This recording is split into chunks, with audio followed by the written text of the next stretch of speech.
Hey, welcome back to another video. Now today we're going to be watching MSNBC. Musk demoted again. Elon retreats as he loses $1 billion per day under Trump. Oh my God, man. Listen, he fired a whole lot of people, so my empathy for Elon Musk is extremely low right now. I don't really care. I don't really care. He fired a whole lot of people and then said, well, they can just get another job. Like people who have been working in places for 30 years. You know, did you notice like the whole cuts and everything that they did? It's only poor people. I don't know, y'all, but hey, let's hop right into it. Is therefore the final Friday until President Trump hits that big 100-day marker. He's ending another very rough week, and a lot of the ingredients that made it so rough, chaotic, and even hellish for the Trump administration were largely of Trump's own making.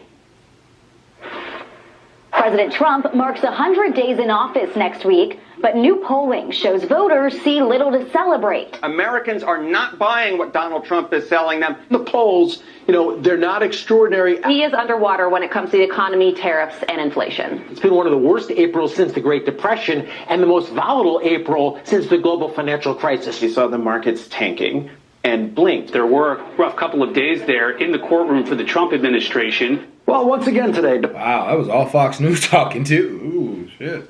Donald Trump backed down. Once again today, the man who always pretends he never backs down, never backed down big time.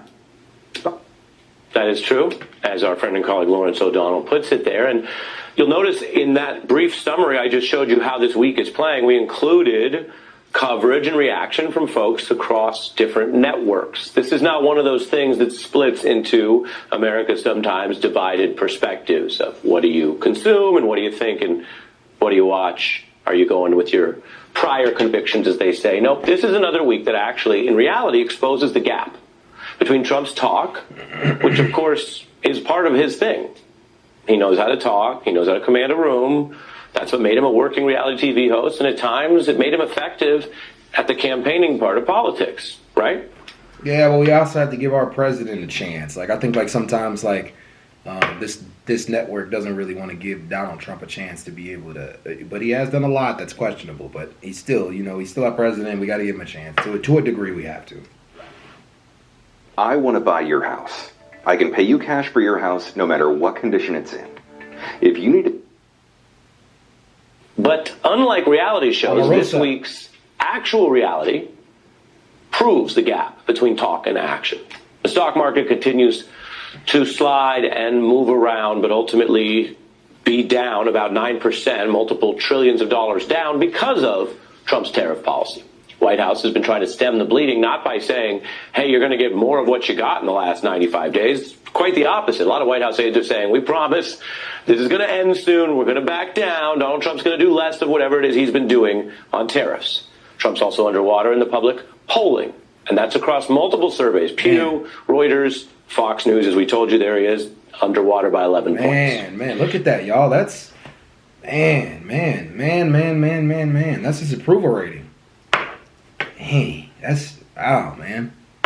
And Biden didn't do good. Biden did excellent compared to this. Biden was an excellent president compared to this. Think about it. The economy was on a turn upwards when this guy came in. It's clear it was because now we see it tanking. It's clear it was because this is what it looks like tanking. This is what the economy looks like tanking. For those of you who can't tell the fucking difference, this is what it looks like tanking. Polls going down. The stock market going down, CEOs going to the president telling him, hey, look, if you keep this up, we're not going to have things to put on our shelves in 2 weeks. Companies prepare. All the companies. There's so many companies right now that I'm looking into that are literally going trying to get prepared for what they're going to do next if this guy decides to keep doing what he's doing. He's tanked the economy entirely. At least Biden had us on a roll to go into an energy plan, become energy self-sufficient, which now he tries to take credit for. Biden was building back the economy after the Build Back Better plan, for example. Guys, look into it. But he was building back the economy and literally came in on a pandemic. So he was trying to build the economy building off of a pandemic. It's like Americans will elect somebody and then not realize that it may take a second for them to build things. The same thing goes for him. But here's the thing. He's not building. Like it's destroying. And literally he's backtracking. He's going back and forth. One minute he's one way, next minute he's the next way. What you know, I don't know, man. Like 1 minute he's one way, 1 minute he's the next way. That's not how that's not how a presidency should be ran, man. I don't care if anybody says that. It's a steep and sudden slide from the bravado of Donald Trump's November win. Remember, he was crowing then about overcoming his past problems, which politically he did. I mean, he got more votes. But the problems were also, remember, of his own making. He provided enough criminal evidence to get himself indicted in 4 different cases, something that had never happened to any former president a single time. High bar to do that. Now, he was legally presumed innocent. I told you that at the time, but he still provided that much evidence. And that usually is a negative, and he overcame that politically. So the headlines were blaring, you might remember, about his comeback and how it's Trump's America. And that, as you see, is the New York Times. It signals a different kind of country, we were told. That was just a couple months ago, y'all. Well, what a difference about 100 days makes. Trump is on defense now. Elon Musk is chastened, openly talking about pulling back from his D.C. job duties. And now, today, I can tell you, an ancient phrase is circulating in Washington. You might know it from the classic 1958 novel, Things Fall Apart, shout out Chinua Achebe. You might know it from the Roots album, which quoted that same novel, Things Fall Apart.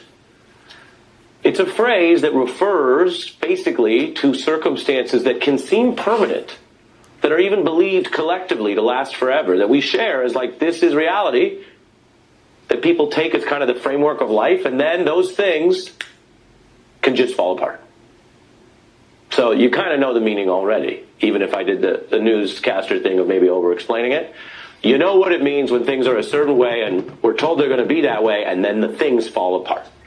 And while Trump has benefited from people buying into his PR, the spectacle, the show, and people do think he and Elon... Like, he's literally standing like Hitler. like, I'm not even being funny, y'all. He's literally standing like Hitler. Like, that's how he... Look, that's how Hitler used to stand. Oh, God. Like, go research. Like, go watch any picture of Hitler just standing. Like, that's exactly how he used to stand. Or maybe that's just how, like, powerful people stand. Let me not look at it like that. Maybe that's how powerful people stand, but that's crazy. It's weird. While Trump has benefited from people buying into his PR, the spectacle, the show, and people do think he and Elon Musk and this whole political thing was big and resilient, the Washington Post, taking stock of another Trump Hell Week, is asking, cue the phrase, are things falling apart for Trump? The question's more than fair. Today, right here, you could see the president departing for the Pope's funeral. That may offer him a break from some of the chaos that he's been reckoning with. If he's traveling over there for the funeral, he won't be available to do another in-person meeting soon, with CEOs warning about empty shelves coming to America from Trump's trade war, as he had to do earlier this week. And that news spilled out. Most bad headlines, we can tell you that. He won't be around this weekend as more signals and stories show that Elon Musk's loud, quick start is really melting into a also quick retreat. Both men, Trump and Musk, say that Elon Musk's duties will continue to shrink. And this comes after Trump already narrowed Musk's role after that cabinet clash meeting. You might recall that was one of the many big stories of the first 100 days. This week, Musk tried and failed. He was stopped from installing a loyalist inside the Treasury Department. A kind of bureaucratic sign that on one hand is small, I would even argue boring, right? Just one little thing and one little agency, and yet it also says something that's important based on the boring evidence. And I will tell it to you simply. Those Musk tactics, which did partially work, say, in February, storming into the agencies, fire first, scare people, send them nasty emails, see who'll quit, litigating after, some of those tactics worked in the short run in the sense that they got part of where he wanted to go, because he got rid of some people or he caused the fights he wanted and went forward on his efforts to cut staff and money out of parts of the federal government. So they were kind of working. Well, now they're not working, which is why that boring agency story detail matters, because Elon Musk, with all of his money and power, storming into the cabinet meetings, his relationship with the president. He says, I want this one fellow at IRS. And they go, no, Elon. And he lost. And this also touches on the economic realm where these other Trump power players have the president's ear because the president's worried about losing billions or trillions more in the markets. And for Trump, that's certainly a political problem, makes him look bad. It's also supposed to be a governing problem if he cares about people's well-being in the country. But for Elon Musk, it's actually something much more deeply personal. Because it's not just costing Elon Musk millions that the Trump trade war and other problems are dragging down the economy. It's not just costing Elon Musk $1 billion or even billions, plural. You hear about a lot of billionaires. Well, most billionaires that we report on and mention, they don't have $10 billion, let alone 50, right? Let me tell you this fact as we end the rough week, approaching 100 days. Elon Musk has now lost. You see how they tried to word it? 100 days, and the first 100 days, it's a rough week. We're going all the way into the 100 days. It's been rough the first 100 days.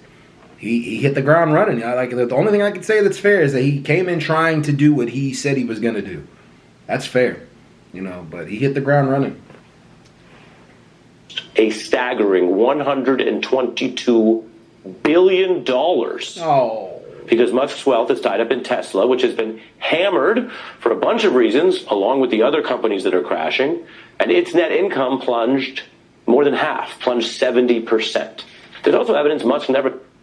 Hey, you decided, this is one of the reasons why, I think, if you go into business, you got to kind of probably stay out of politics maybe a little bit, unless you're behind the scenes dumping money into it. Don't be at the forefront, because if people know who you are, they're going to do everything they can to make sure that you pay for what you do to people in the economy. And he got a lot of people fired, threw up the sea Kyle, and a lot of people say, oh, he's touching his heart and all that stuff like that. But it's signaled to a lot of people, not even just here, all around the world, that this country is moving in a different kind of direction. And, of course, he's going to lose an extensive amount of money. It's even funnier how much they recouped. I want you guys to research that. How much they recouped through all these cuts from spendings that they did. Look how much they recouped. It's a very interesting point, too, but... Never thought it would get this bad for him or cost him this much. Time for new windows in your home? Get beautiful windows that last a lifetime with Infinity from Marvin, backed by over a century. He's leaving not only with his reputation wounded, Axios now reports at the end of this tough week, but relationships severed, company in crisis, fortune diminished. Now, as the richest person, Musk has lost more money than most. And we can also ask, again, as a society, in terms of tax policy and how we might write the rules, whether we think anyone should have $10 or $100 billion or $200 billion when other people don't have health care and kids still go hungry in our country. That's, I guess, a story for a whole other night. But yes, Musk lost more because he has so much more. But he's not the only one. The tech CEOs who thought they could improve their fortunes, quite literally, by linking to Trump are finding it was all a bad bet in these first 100 days. Oh, man. Zuckerberg is out over 20B. Bezos, a one-time Trump critic, owns the Washington Post and all that. He went towards Trump. He made his deal. He's out over 30B. If they wanted return on investment, they're getting instead losses on losses. And as they tell you in some songs, losses are L's. And you either take them and learn from them, you turn the loss into a lesson, or you risk taking more L's. Some food for thought on this Friday. No, for sure, man. Now, some of that bluster I mentioned is melting into leaks. Trump allies are turning on each other. You can see headlines here across several different outlets finding a similar story. The veneer of discipline falling away. The amateurs having a hard time of it. Then there's this grifting. And those large stories that I just walked through are sometimes overshadowing these other ones. The grift is continuing on the financial side. Trump's crypto team is now offering publicly, they're not hiding this, that people who put millions into his crypto, meaning he will get a whole chunk of that, probably the majority, although they haven't been very transparent, but people who basically pay him can then go to the White House and have dinner with him. This puts the old Clinton-Lincoln bedroom scandals to shame. The scheme was announced during the tough week, during this website, have dinner with President Trump. There's an AI sort of edited image of him there. Crypto investors have bought up to, and these numbers are really striking, but over $100 million, reading from this Post story, this was on the front page of the Washington Post, 27 what they call wallets, with more than $8 million in these crypto Trump coins worth about $100 million. This has boosted the value of Trump's crypto assets himself. They estimate it there. And it's blatantly unethical because you are putting money in a pot to get access to the White House, which is a government building and government activities that you, the taxpayers, support, and access to the president. They admit it. They say you'll get to meet with the president. That is what would be allegedly one half of what could constitute an illegal bribe. Bribery, by the way, not only a felony that can land people in prison, including the forthcoming former Democratic Senator Bob Menendez. Yeah, but they can fight their way around it. They can fight their way around it. Yeah, I know. I legally, I know exactly how they can fight their way around it, actually. You guys can research it for yourself. They can fight their way around it. But, yeah, that is a bribe. That is a bribe. It definitely is. But they can still fight their way around it. This administration is crazy. I would assume all of that is a conflict of interest to a degree. I would assume all of it is. You have power. And others. But bribery also is an impeachable offense. Because if you're a judge or a senator or a president and you commit bribery, well, then you can't be trusted to do the job. And it's actually something that you can be removed for, even if you're never convicted of a crime. Now, to be clear, I said allegedly half. The other half is you'd have to commit to a favor in exchange for money. The Post story has this half. Them basically funneling money, not to the president's campaign coffers or a PAC, but to him through the meme coins. But they don't have any reports of, to be fair, the favor. You just have to ask yourself, why would people, including potentially foreign business people, want to give away not, $100 for a photograph, but millions of dollars unless they did expect something in return? So here we are. No modern president has had an opening 100 days like this. And the big, blustery claims from Donald Trump and Elon Musk themselves that this was going to be great and the markets were going to go up and the prices were going to go down, those claims, or even, as I showed, the headlines that don't age well, like the New York Times telling us all, hey, you live in Trump's America now because he had a great comeback and everybody likes him. All of that has fallen apart in 100 days. Yeah, so, I mean, we just... Yeah, man, I really don't know. I really don't know what to say about all that. Everything is not as good as he said it was going to be. He lied about a lot of things that he said he was going to do. He was going to end the war instantly. That didn't happen. The economy is completely tanked. Tariffs are wrecking our relationships with other countries. Stores are about to be empty. Businesses are about to go under. Come on now. Like, there's nothing good about what's going on right now, right? But, there'll be some people that would deny it. But anyways, peace.